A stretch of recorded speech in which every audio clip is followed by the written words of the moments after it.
Welcome to the Reaction Radar, where we don't sugarcoat corruption. A police chief arrested for abusing his power.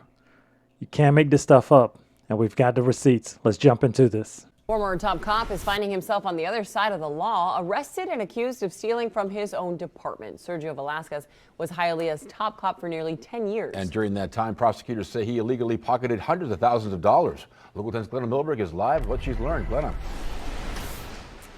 Louis, Nicole, it looks like petty cash was the former police chief's downfall. Money laundering, fraud, grand theft. Sergio Velazquez was actually taken out of office 4 years ago, and that's when the investigation started that ended in his arrest this morning. The ex-chief did not even look up for his mugshot. Arrested Monday morning by state investigators who tracked money they say he tried so hard to hide. A lot of anomalies, a lot of irregularities, and a lot of poor record keeping that may have been done so to disrupt us or discourage us from finding the true thing. Hialeah's former police chief Sergio Velazquez had more than his share of controversies during his decade. Now, this arrest narrative unspools a scheme involving the cash Hialeah's narcotics detective used as props for their undercover work, and also money the city received in drug forfeitures. When it came back, it ended up in the chief's office safe, and then, they allege, in his bank accounts. The monies always came up missing. No matter who came and went, as a sergeant or a major, the chief was there. They graph the timeline. The yellow line you see, money coming into the department, and the green line, what Velazquez was depositing into his personal accounts, a mirror image. And the timeline ends at the end of 2021 when a new city mayor suspended Velazquez from office, then giving no reason why. And the new police chief was actually then the second in command who made the complaint to FDLE in the first place. So right now there is said to be a search warrant going on at Velazquez's home. They're looking for the spoils of the crime, among which they think are some luxury watches, Rolex and Cartier. And he himself is in jail on $30,000 bond. I'm Glenna Milberg, live in Miami tonight, Local 10 News. Right here about the charges that they had, but thus far, this just seemed like when we get through this, it's going to seem like this is the script for a major blockbuster Hollywood movie, okay? But was this real justice? Or is this a distraction from something bigger that's going on, As usual, I want to hear your thought. Drop them in the comments. So this one here says that he's 62 years old. And at the time of his suspension, he was making $211,000. Making him the second highest paid employee.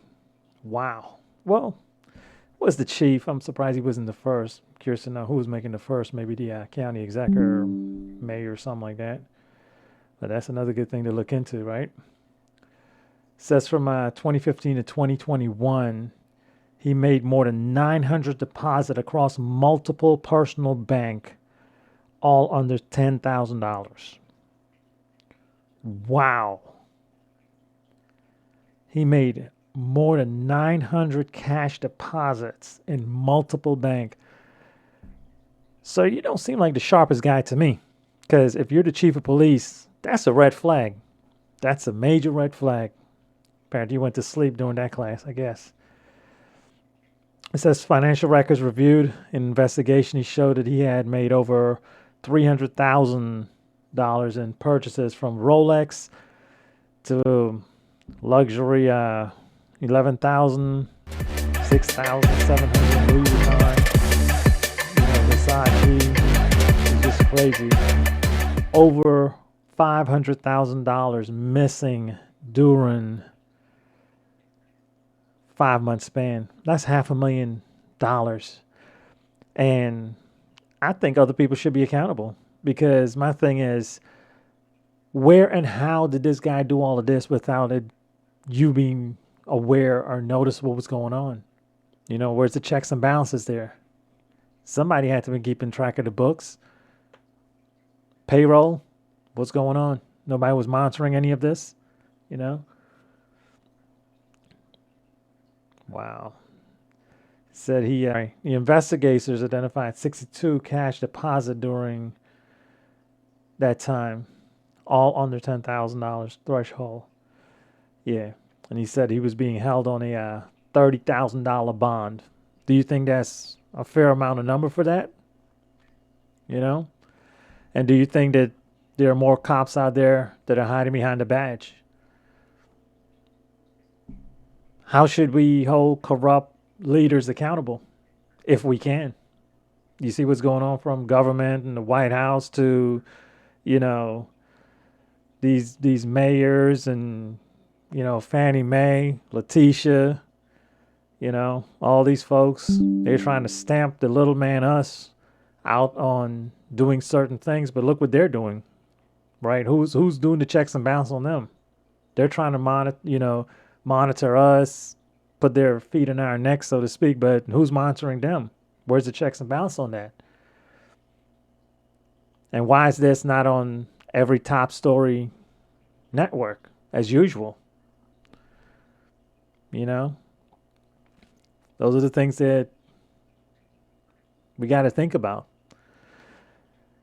But I really want to hear what you got to say. You know, please do drop your thoughts in the comments. You know, I do read every one of them, as you guys can see who are listening. I got blowback for my music in the background. I took that into consideration in doing this now, so I apologize about that. All right. But learning, growing curve, I did listen, made the changes, right? Until next time, stay informed and engage. Don't forget to like, subscribe, and share. Have a good one.